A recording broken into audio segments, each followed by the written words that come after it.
फरीदाबाद से बड़ी खबर सामने आ रही है। हरियाणा के खाद्य नागरिक आपूर्ति एवं उपभोक्ता मामले में मंत्री राजेश नागर ने खेड़ी से सुधा रस्तोगी डेंटल कॉलेज में विभाग की रेस्क्यू मीटिंग कर राशन वितरण व्यवस्था की समीक्षा की। मीटिंग में अनुपस्थित रहे अधिकारियों को लेकर मंत्री ने सख्त रुख अपनाया और कारण बताओ नोटिस जारी करने के निर्देश दिए। राजेश नागर ने स्पष्ट कहा कि जनहित के मामले में किसी तरह की लापरवाही बर्दाश्त नहीं की जाएगी। मंत्री ने डिपो होल्डरों से कहा है कि सरकार की योजनाओं को ईमानदारी, पारदर्शिता और जिम्मेदारी के साथ लोगों तक पहुंचाया जाएगा।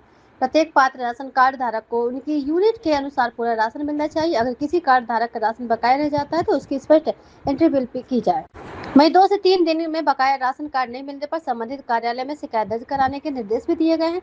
डिपो होल्डर की समस्याओं के समाधान के लिए विभाग के व्हाट्सएप ग्रुप भी बनाया गया, जिसमें विभागीय अधिकारी और डिपो होल्डरों के साथ मंत्री राजेश नागर खुद भी शामिल है। मंत्री ने कहा है कि डिपो होल्डर अपनी समस्या इसी ग्रुप में डरे हुए स्वयं इनकी निगरानी रखे।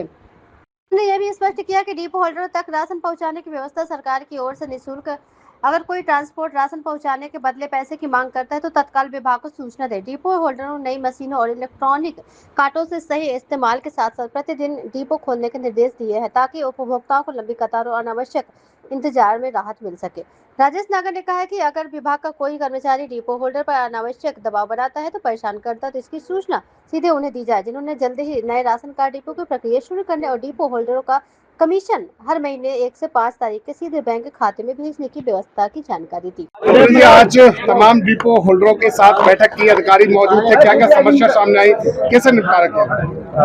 देखो, आज हमारे सभी 3 जोन के डिपो धारकों के साथ एक बैठक हुई है और हमारे सभी अधिकारी DFSC, FSO और सभी और अधिकारी इंस्पेक्टर, सब इंस्पेक्टर इसमें मौजूद रहे और जो भी हमारे डिपो होल्डर्स की समस्या थी या सुझाव थे उनको सभी को सुना गया और उनको नोट भी किया गया और उनके जो समस्या थी उनको अपने हेडक्वार्टर चंडीगढ़ में रखा भी जाएगा और जिस तरह से हमने भी उनको निर्देश दिए हैं कि भाई अगर कोई डिपो धारक की तरफ से कोई शिकायत आती है, कोई हमारा उपभोक्ता या कोई कंज्यूमर की तरफ से कोई शिकायत आती है कि उसको पूरा राशन नहीं मिला, समय पे राशन नहीं मिला, महिलाओं के लिए अलग लाइन लगाने के लिए भी निर्देश दिए हैं और बुजुर्गों के लिए भी एक लाइन अलग से लगे जिससे महिलाओं को, बुजुर्गों को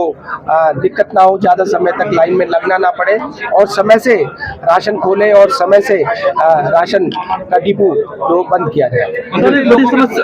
यदि एक बड़ी समस्या निकल के आई मशीन को लेकर के, बोले कि स्पीड बहुत स्लो है, कई बार अंगूठा लगाना पड़ता है, कुछ लोग डिपो धारक इसकी शिकायत। देखो अभी मशीनें जो है अभी नहीं लगाई गई है और जो इनकी शिकायत है इसको हम जो भी हमारे जिससे मशीन हमने लगाई है कॉन्ट्रैक्टर से उसके आगे रखेंगे। हमारे अधिकारी जो ACS और डायरेक्टर के साथ बैठकर एक मीटिंग, ज्वाइंट मीटिंग की जाएगी और जो भी कॉन्ट्रैक्टर जो जिसने मशीन सप्लाई कर रहा है, दे रहा है, उससे भी बात की जाएगी जिससे आने वाले समय में उनको दिक्कत। कंज्यूमर की तो शिकायत सुन ली, परंतु डिपो होल्डर भी कई समस्याओं से परेशान है, छुट्टी नहीं मिल पाती है, सरकारी नौकरी लगा दी है क्या विभाग ने, जो मतलब 30 के 30 दिन बैठेंगे? ऐसा है, अभी ये बात आई थी, कंज्यूमर की कोई शिकायत नहीं सुनी। आज सारी डिपो होल्डर्स की शिकायतें और सुझाव के लिए हमने एक बैठक की है। उनको ये बताया गया है कि अगर आप 10 दिन में या 15 दिन में राशन पूरा बांट देते हैं और बोर्ड पे, नोटिस बोर्ड पर नील लगा देते हैं तो उनको 15 दिन पूरी छुट्टी है उनकी। सर, एक बड़ी समस्या आई है, जो किसान की भर्ती होती है 50 किलो की होती है, जो डिपो होल्डर है उनको 51.5 की भर्ती से देते हैं। कई बार ऐसा होता है कि जैसे मानसून है, मानसून में थोड़ा मॉइस्चर आने की वजह से थोड़ा वजन बढ़ जाता है, वो शिकायत कहीं से आती है और इस तरह की सरसों के तेल की जो इनकी जो मांग है इसको हम आगे रख के उसका कोई ना कोई हल निकालने जा रहे हैं। एक बड़ी समस्या भी हमने देखी थी डिपो पर कि जो राशन आता है उसमें कटौती कहीं ना कहीं हो जाती है।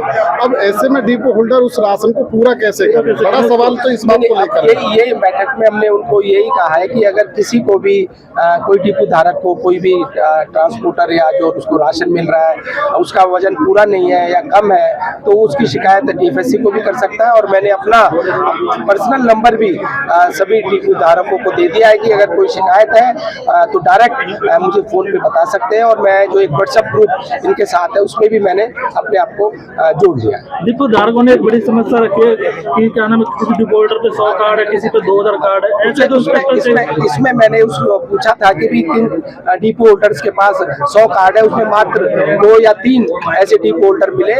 और मैंने डायरेक्शन दे दी है डीएफएससी को कि भाई उनकी जो बराबर जो कार्ड है सबको दे दिए जाए। मंत्री जी कुछ अधिकारी नहीं आए हैं, सब इंस्पेक्टर को बताई जा रही है। इंस्पेक्टर नहीं बताया नोटिस जारी करने की बात कुछ इंस्पेक्टर की कुछ घर में कोई डेथ हो गई थी इस वजह से नहीं आए और एक की कोई SIR में ड्यूटी लग रही है और बाकी जो नहीं आए उनके लिए शो कॉज नोटिस के लिए भी कह दिया गया है कि उनके शो कॉज नोटिस दिया जाए।